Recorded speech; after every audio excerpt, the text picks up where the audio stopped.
Well, good morning, good afternoon, or good evening, depending on where you are and when you are. Welcome to another Festival in a Box 2.0 session. Delighted to say that we have John Shutt from Michter's Distillery in Kentucky, and he is actually coming live from Kentucky. It's not pretending, we promise. So I'm going to bring John in now, and he's going to talk to us about the Michter's Sour Mash Original.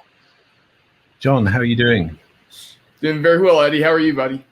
Yeah, I'm doing okay. Although, as I said before, it's quite hot here at the moment. It probably won't be by the time this goes out, but it's pretty hot here at the minute. Perfect weather for drinking American whiskeys, I reckon. Well, and that's one thing I love about Kentucky too, is the fact that we've got all four seasons here in Kentucky.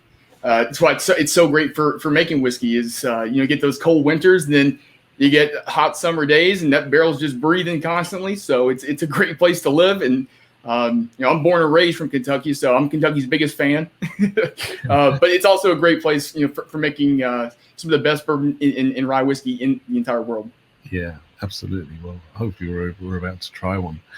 John, would you mind just telling the folks at home, what it is you do at Michter's and how you got to be doing it? Absolutely. So, John Shutt, Kentucky born and raised, like I said, and I am the director of strategic partnerships for Michter's Distillery here in Louisville, Kentucky. I've been with Michter's for going on about 4.5 years now, and prior to that, I was actually with a different brand. You may know it has a horse on top, but I actually ran their sales and marketing for a decade before coming over to Michter's. And here at Michter's, my main focus is really managing our international business. And while we love our fans here in the States, we're actually exporting to 60 plus markets right now, and that's really my main focus day to day. But even having said that, being family owned and not being one of the big mega factory distilleries, at Michter's, everyone wears a different hat on a different day, so things come up and I get involved. I've been involved in gift box design and research and development, and just it's what makes it so fun, because it's truly this family environment here. So you really get a chance to really kind of get into almost every silo, as I call it, of what we're doing here at Michter's. That sounds awfully familiar. It's yes. Every person does everything here. At the minute, that's just me. Although we're lucky to have a team of volunteers. Brilliant stuff. Well, I'm keen, as I'm sure the viewers at home are, to get cracking with the sour mash. So I'm going to pour myself a. Eddie, I pre-poured mine. Sorry. You're way ahead of me. I've been smelling it for about 30 minutes. I'm sure you're more than familiar with it, but can you? I mean, we have featured Michter's before in Festival in a Box, I think, and also in our real festivals before. And I think so people may have tried the rye and possibly the bourbon, but I'm not sure I've ever tasted the sour mash, and I'm not sure whether all the viewers at home will have done. So are you able to just kind of give us a rundown on the sour mash, maybe the difference in principle between sour mash and regular bourbon, and what flavors we're going to find as well? Yeah, it's one of my absolute favorite whiskeys that we produce. And one reason I love it, just from a sales perspective, it creates conversation. Because you've got guys who say, yeah, I know bourbon, yeah, I know rye. What is sour mash exactly? And sour mash itself it's a process. It's you're taking previous fermentation, you're adding it to new fermentation. That helps create a healthy pH balance and just a healthy environment for the yeast to produce alcohol. This whiskey itself right here, our US1 sour mash whiskey, it's 43% ABV. And the thing that I would say about it is the fact that there is no dominant grain. In your mash bill, to be a bourbon, you've got to be 51% corn. To be a rye, 51% rye. There's no dominant grain in this mash bill. So it's really this kind of best of both worlds kind of experience. And it's that perfect bridge between a bourbon and a rye. A lot of people say, that, it kind of goes in and it starts off like a bourbon, but then all of a sudden you get this like different finish to it, almost a drier finish, almost like a rye whiskey. So it's just to me, the thing I love about this whiskey is the fact that every time I drink, not every day, but every time I drink this sour mash, it kind of takes me this way or that way. I think it's this way, sometimes, and then I'm like, no, it's more like this.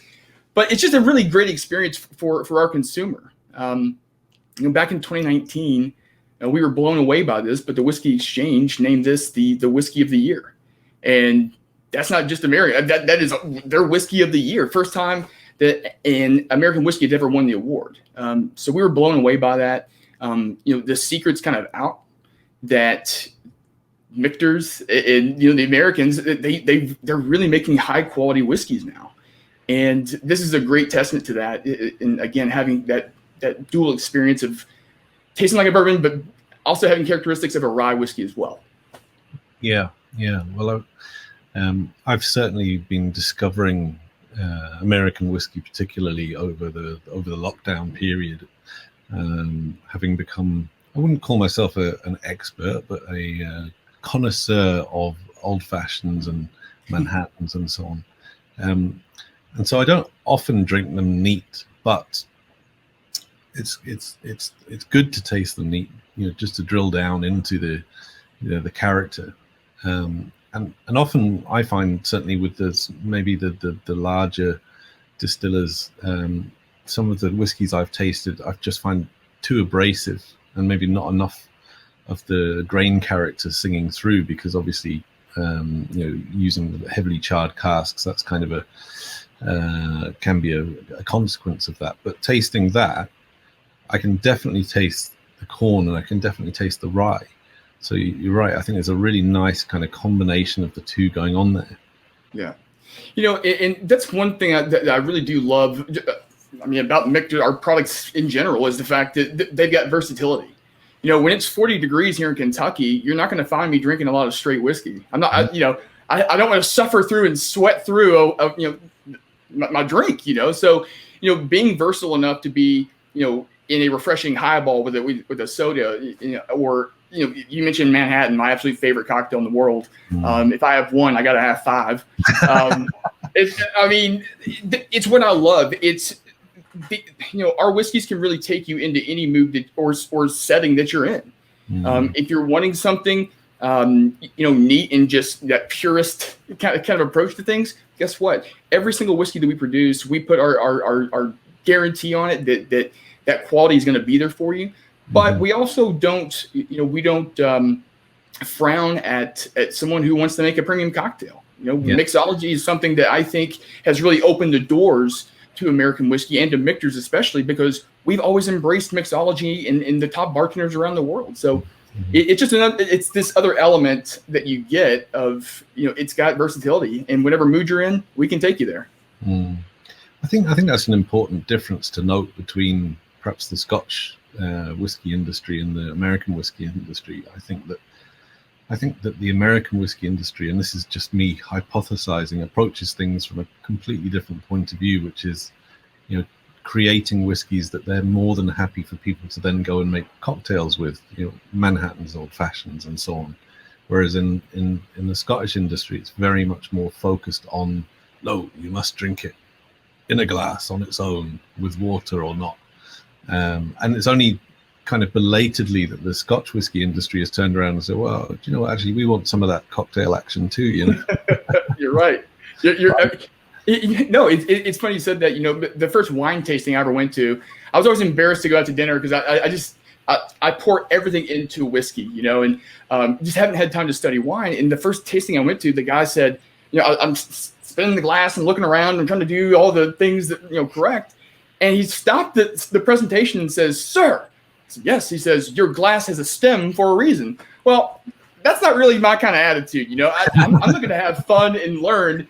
And I think that's what's really great about American whiskey is the fact that it's approachable. You don't have to know everything. It's we're all English speaking, and that younger generation at least, and we're all connected. And it's almost, Eddie, to me, it's almost like food. People care more and more and more about their food and their diet now. And I think that pours over into what they're drinking as well. They want to know, what farm did this cow, this steak come from, and what farm did the vegetables come from? And it's something else that American whiskey and Michter's itself presents is, we're not we can't add caramel coloring. It's all naturally happening. That color, that flavor, it's authentic. It's the real story, and that is slowly trickling out. I told you earlier, I built a career, convincing people that this is not a Scotch market or a beer market. It's a quality market. And like I said, the Americans finally caught on. It's not about quantity, it's about quality. And that's really where we are. And I feel like Michter's is truly leading that charge. Very interesting. Now, I've done a bit of reading and research about Michter's in the past, but it'd be quite interesting if, while we're enjoying the sour mash, if you could just maybe give us a little abbreviated history of the brand and the distillery. Yeah. So the history goes all the way back to 1753. Way back, even before the U.S. was the U.S. And, John Schenk was a Swiss farmer who was distilling at that time. It changed hands a few times, 1800s to Abraham Baumberger. You get to the 1950s, and that's where the name Michter's actually was born. And Lou Foreman, the owner at the time, he had two sons, Michael and Peter. When you combine them, that's where you get Michter's. So I always joke, people think it's a Pennsylvania Dutch name, or it's German or Swiss. It's 1950s marketing. It's Michter's. 1989, bad time for American whiskeys. Every distillery here in the States was hurting. Michter's Pennsylvania, so we actually started in Pennsylvania, not Kentucky, filed for bankruptcy. They walked away, and luckily enough, our president, Joe Malaiocco, he acquired the abandoned trademark in the early 90s, and he decided he was going to resurrect this brand back to prominence right here in Kentucky. It's known for making 95% of all the world's bourbon. So, that's the past. And then today, where we are, we've got our main distillery in the Shively section of Louisville. It's this kind of subsection of Louisville, and it's renowned for its distilling history. That's our main workhorse distillery. And then we also have a brand home and visitor center in downtown Louisville. I always joke and say, if you get lost and you're looking for Michter's downtown, look across the street and find the world's largest baseball bat, because the Louisville Slugger Museum is across the street. You can't miss it. But this is really that brand home where we invite guests in to really, not just hear what we're doing different at Michter's and that cost be damned approach to how we are producing and distilling our whiskeys. We show them. We have a sensory experience. We truly walk you through the things that we're doing that are different. They're not all secrets. They're not all proprietary. We want people to know, but they're just so unusual because they're so expensive. And it's a great experience. After that, we invite you to come upstairs for a cocktail in our bar at Fort Nelson. It's been a really amazing opportunity for guests to come in who are new, who already know Michter's, but just to learn more and actually see it. Not just hear some guy from Kentucky talking about it. You get to come in and touch it. It's tangible. It's a lot of fun. And then the last thing too, we actually just expanded. We have 205 acres of farmland in Springfield, Kentucky, where we are growing our own corn, rye, and barley.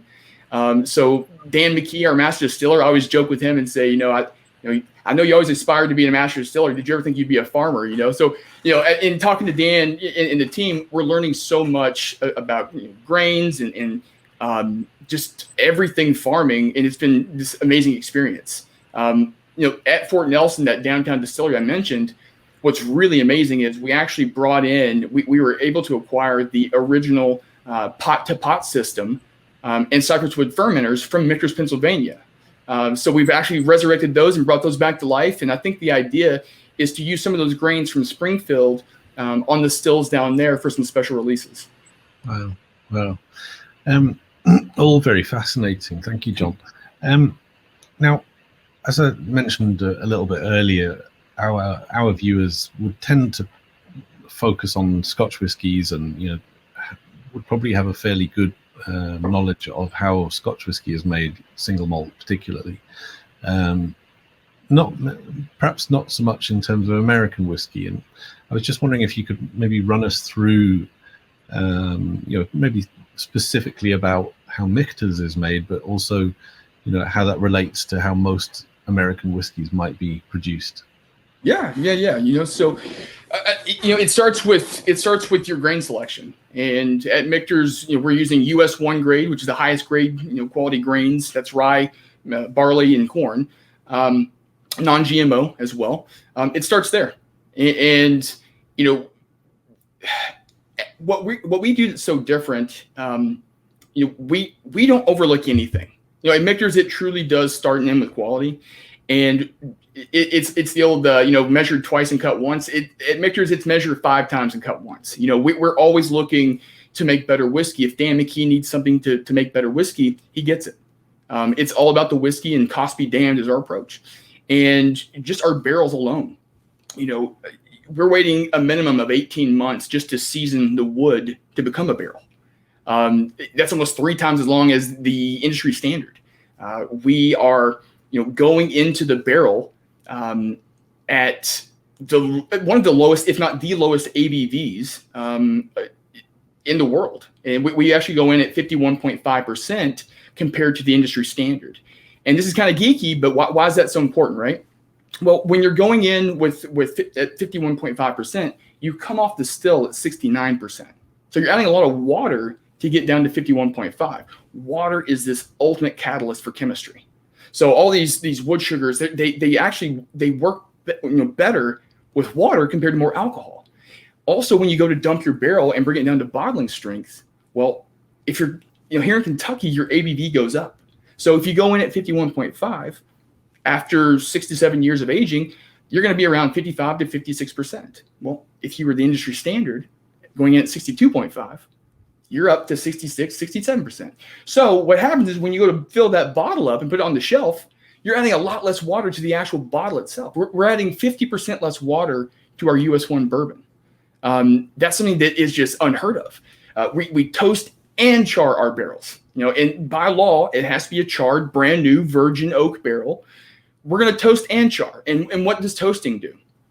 Toasting, it helps to break down these astringent layers of the wood. And think about wood for a second. If you chop the tree down, it's wet, it's green, it's astringent.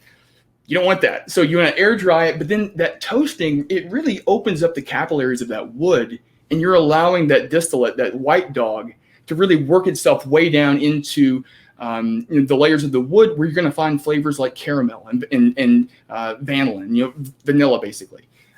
So we toast and char. Well, why doesn't everybody do that, John? Well, your barrel is your number one cost associated with making whiskey, number one by far.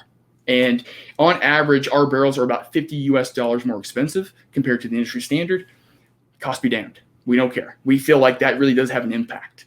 Once those barrels are filled and put into rick houses, we actually heat cycle during the colder months here in Kentucky. And this is a big point of difference compared to the climate in Scotland. A lot of people look and say, well, this is only 5 to 7 years old. I mean, it needs more time. We're in Kentucky. Virgin oak. All these things I'm talking about, toasting and charring. And what happens is during those months between typically October to March, we're going to turn the heat up. We're going to steam heat that warehouse, hold for a set temperature, open windows, louver vents, bring that temperature back down. You're creating more, this natural heat cycle for that barrel. So our barrels don't take days off. Our barrels don't go to sleep. Our barrels don't go dormant, which is what the actual term is when your whiskey really stops interacting with that wood. It's constantly aging, constantly pulling out that great color and that great flavor. We have an individual chill filtration protocol for every single whiskey that we have. And most distilleries won't even talk about filtration. They're like, and we love to talk about it because there is no one size fits all approach to how we filter our whiskeys at Michter's. Chemically and looking at compounds in the DNA of a bourbon compared to a rye, they're different. So we have some really unique techniques for our filtering, and every single whiskey is filtered differently. And the last thing I would say is just the fact that at Michter's we don't have. People always ask me this question, Eddie. They say, "Well, what's your entry level? What's your beginner one?" We don't really have that because our US1 range, our rye, bourbon, sour mash, and American, they're our youngest whiskeys, but the same TLC that goes into our older expressions is put into that US1. We only produce single barrel and small batch. And for us, small batch really does mean small batch. It's not legally defined, but we have a true small batch. It's the equivalent of 20 full barrels that we put into our batches. And again, why is that so important, right? Well, if you got one barrel that's just off, it didn't mature, it's not that Michter's quality, it's not that standard that we're looking for, you will taste it because we don't have the ability to blend out that flaw. So when you're working with a batch size of that, single barrel and 20, you have to be extremely disciplined with making sure that every single barrel that goes into your batches and your single barrels is that Michter standard. And if it's not, it gets rejected. And it does happen. You can fill barrels up side by side on the same day. And for some reason, this barrel just did not produce that quality that we're looking for. It happens. So those are really the main points of what we do different, Eddie. To some of you out there, I'm sorry if I got geeky on you. I get way too excited, guys. I love whiskey, and I love this brand. The research and development that we're doing, we're not looking over at other distilleries saying, oh, they did this and people like it, let's do this. We're looking for true innovation. We're looking for things, and experiences for our consumer. And it's truly what makes it so exciting to come to work every day, because there's always something that's exciting going around. It sounds like it. I wanted to ask you in terms of the future and what it holds for Michter's. Are there any plans for expansion, or any kind of exciting new product lines that we might want to look out for? Yeah. Yes. And it's not just our distillery and our production processes. We are expanding in terms of our Shiley distillery. We're getting Fort Nelson back up and running soon, hopefully, to invite our guests back in. We're expanding globally. And that's something that I really love about, I keep saying that. It's something I love this brand, and I love what we're doing because, I've been in this role for 15 years, and I love the fact that we export every single product that we distribute in the United States. We export it. So, we're not just sending over, the young stuff or this stuff. We're sending everything. We don't treat the UK any different than we treat a state. I always say we don't treat the export market like a stepchild, basically. There's other brands that have different approaches to things, and they want to focus in the U.S., and that's their agenda, and that's their prerogative, and that's fine. We're not trying to be the best bourbon, best whiskeys in the United States. We're trying to be the best in the world. And that is, you got to be a global brand. And, we just opened up Dubai. We're expanding in the Caribbean. If I showed you a map, it's really amazing in terms of the size and the scale that we have distribution, based on the actual size of our team.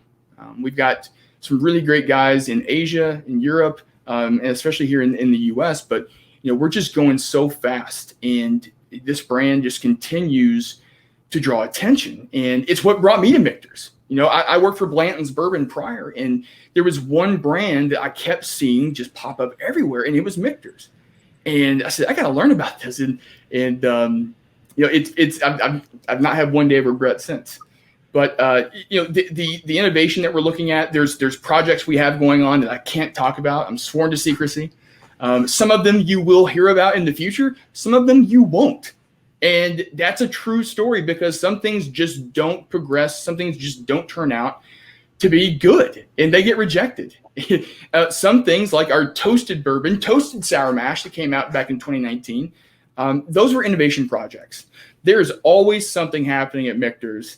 And we have a really nice, release schedule of limited releases that people have just gone crazy for. And that includes our 10-year products, our 20 and 25-year products. There's always something exciting happening at Michter's. It certainly sounds like it. Can't wait to get myself over there myself.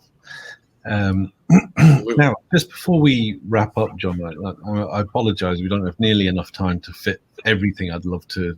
I talk too much. Sorry, Eddie. No, you talk exactly enough. It's just we don't have enough time. But I'd love to hear, what else apart from whiskeys from your home state.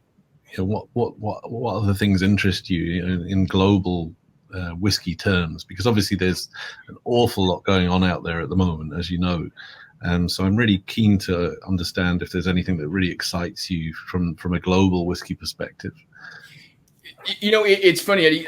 There's a quick story I've got, because this is what I call my wake up moment. When I was lucky enough to have an opportunity to start traveling around the world and selling, whiskey. I was 25 years old. I was a kid, and I quickly realized, you're young. People aren't going to believe anything you're saying. You've got no experience. So I just dove into it, and I quickly realized I was in Whiskey Live Paris one year, and a guy walked over and he said, "Can I have a dram?" I said, "Sure, no problem." I poured it for him. He drank it. Says, "Oh, good stuff. I'm going to bring you something." I said, "Great." Brings me something. Well, I'm from Kentucky. Okay, my first time overseas. I'm not experienced. He gives me this whiskey, and I start to smell it, and I go, "Oh my God." He goes, "It's good, right?" I said, "No." And he says, "What?" I said, "Someone put a cigarette in this. They like ash. It smells like smoke." He goes, No. That's peat." And I said, No. I don't know who did it, but this isn't good." And I quickly realized after I was on the plane home, John, you got to expand and get outside of your bourbon bubble. And if you're looking to approach other whiskey consumers, you've got to be more well-rounded. And so yes, that's continuing today for me. I'm still not a peat guy. Like I'm sorry to all you guys out there who love peat. I get it. I really do.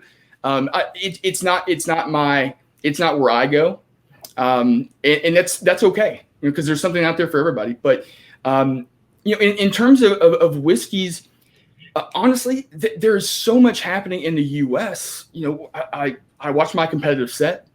I do keep an eye on what other brands are doing. But Eddie, honestly, I don't have enough time in the day between managing 60 plus markets. It's Michter's all day for me. We actually just acquired, we just got into a partnership, a 50-50 partnership with a mezcal brand called Los Siete Misterios. I know it's not whiskey, but that's really where any free time I have has really gone to. And it's been behind a mezcal, which I'm learning so much about. I feel like it's in the same kind of position that American whiskey was a couple of years ago, when it just needs so much education, because there's this perception that people have. And it's a brand and it's a category that really needs that education. And I always bust chops with my friends over in Europe and Scotland, and say, "Oh, the Americans, you guys don't know how to make." We always go back and forth on the differences, but as long as you're making quality, I'm in favor of it. And I've had some amazing Scotch whiskeys. There's some amazing brands that are out there, I know for sure. But it's just something that I live by. If you're making quality, then you have my support, and I'll try anything twice, is what I say. So maybe you need to tell me what I should be out there trying, Eddie. Well, maybe we'll spend an evening together one day, and I'll ply you with my stuff, and you can ply me with yours. I like it. Let's make that happen. Well, listen, sure. John, it's been an absolute joy and an education talking to you. Really appreciate you coming on and taking the time to speak to me today and to the viewers at home. Yeah. So I wish you all the best over there, and hopefully, like I say, we can get together, whether it be in the US or the UK or somewhere else. Eddie, I really appreciate that. Appreciate you. Everyone watching, if you've got questions, jshutt@michters.com. Ask Eddie. This is a whiskey business, but it's also a people business. We love our fans. We love people who are new. We love to educate, and opportunities like this. Hopefully, some of you learned something today that you didn't know. I hope you enjoyed that awesome sour mash whiskey. But again, this is something that we are.